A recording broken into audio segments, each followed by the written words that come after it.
Here comes another problem. You say if this man are dead, I know say fuck with this down. In dead? Say if the man dead, you can bomb buck like shot the man get you.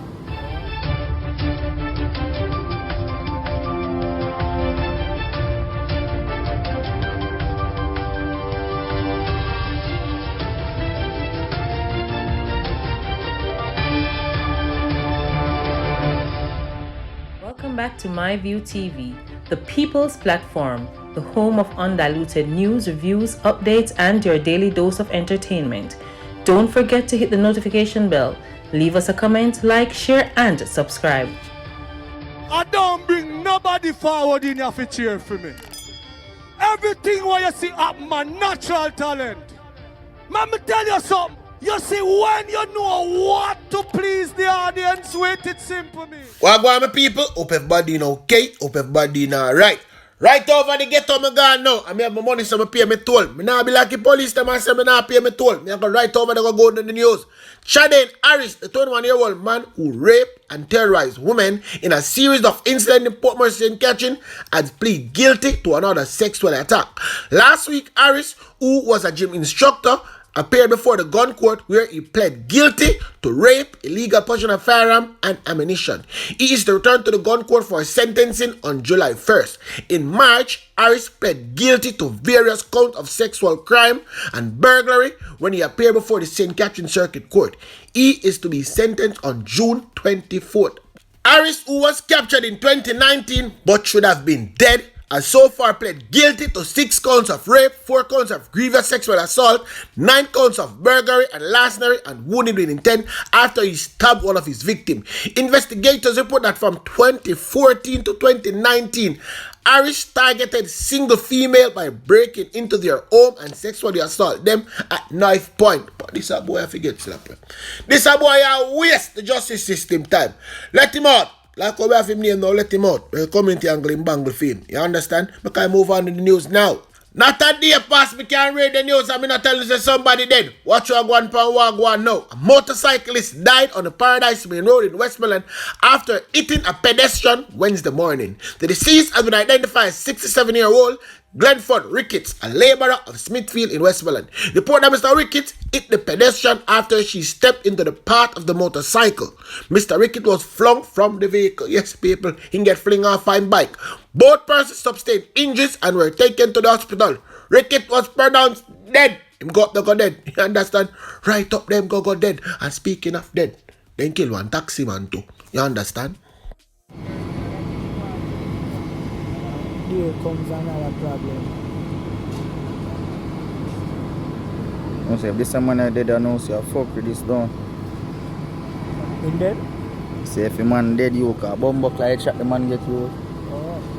Boy, people, headshot just a dish short these days. Right out of Rockford, this something right out of cement right there. So, remember, near about it, but you never get the news. And the brother them slap well. You understand? Him name Tall Man. He run taxi. And people who know him from little baby days know him as Jermaine. Let me tell you something. Headshot can get you know what going right there. So, dead.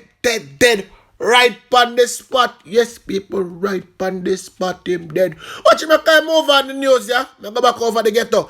10 alleged members of the Portmore-based Umbrella Gang were remanded when they appeared in the Home Circuit Court on Wednesday. They are scheduled to return to court on July 20th. The 10 men are charged with being a part of a criminal organization. The Umbrella Gang has been linked to a number of murder in Portmore. Yes, people, remember them turn over there saying that one big dirty ghetto, you know. I like how me depend that the news them. You understand? Because you don't know what the Chief Justice are going to do when they face him. Him good to let them out. You understand? Because people just get let out. Left, right, and center. Speaking of letting out. Let me give you an update on the Klansman who want that trial and tell you who get let out and who are going to go on and who are not going to go on. Following a short break in the trial, defense attorneys were expected to make no case submissions for their clients at this morning's resumption.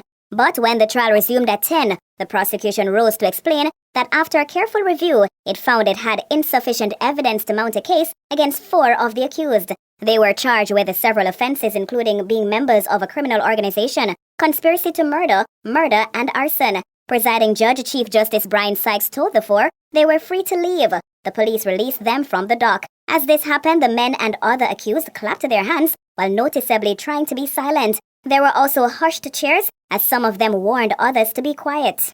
In the meantime, several defense attorneys today made no case submissions for the remaining defendants. Among them, attorney for the man said to be the gang leader, Andre Blackman Bryan, Lloyd McFarlane. According to Mr. McFarlane, Bryan was only named in 17 of the 25 counts the prosecution has against him. Mr. McFarlane says the remaining counts should be discarded. Mr. McFarlane also represents Ted Prince, whom he says has no case to answer regarding claims he committed a murder at Phil's Hardware in St. Catherine. McFarlane says the prosecution's star witness presented no evidence that the man shot in that incident had died. According to Mr. McFarlane, the star witness had testified that the gang leader had instructed them to go back to the crime scene to check if the man was dead, and they didn't. And attorney for Kevon Green, Anna K. Kelly, says the prosecution has failed to present any evidence he was a member of a criminal organization. She says the only thing they were able to establish is that Green is the brother of Andre Blackman Bryan. And she says the first witness had testified that he's never seen Green take or give any orders. Anyway, now, people, remember I only here to bring the news. Call the Supreme Court, no cause the Chief Justice, not me. Watch me tell you about Dewey and Henry now. Me I gonna tell you where Dewey and do. I'm not fond of him because I'm a little Mòrder friend. A Manchester man is being held in police custody in Canada after he allegedly molested 2 girls last year. Dwayne Omar Henry, age 33, was charged on May 19 with 2 counts of sexual assault on a person under 16 years of age and 2 counts of sexual interference. A report reaching our news team on Thursday alleged that the girls were at a swimming pond on William Street on May 27, 2021 when 3 men including Henry approached them.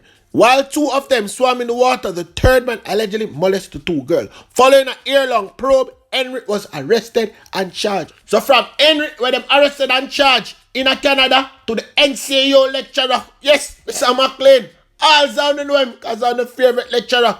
He's to be extradited to the United States on kidnapping, armed burglary, and armed sexual battery charge. One only student come out and attack, you understand? Let me tell you what them have to say about him. Honestly, I am just blown away and shocked by this news. I would never have thought that Mr. McLean would be up for such a charges. Never in a million years. Yeah, he would have taught me human skills and strategies, and he was teaching me this for the summer session 1, social psychology issues and process. But he's a cool lecturer. I do have some bad experiences with him though, but he seems like a good person. Would never have saw this coming any at all. I am honestly shocked. Like, I would not see this coming. These charges that I'm seeing in front of me. I've only seen Law and Order SVU. It must be a movie. It cannot be real. This man that constantly looks out for his students, I cannot believe. He taught me principles of psychology. I'm not saying it's true, but wow. I'm honestly shocked, really shocked. He was sort of a father figure to many, and so that's what makes it so unfortunate to hear of the charges being brought against him. And while no human being is beyond reproach, a charge is not a conviction, and so it's important that we allow due process to take place. Until the matter is resolved in the courts, may we not trample on his name. If he is guilty of a crime, then the law will take its course.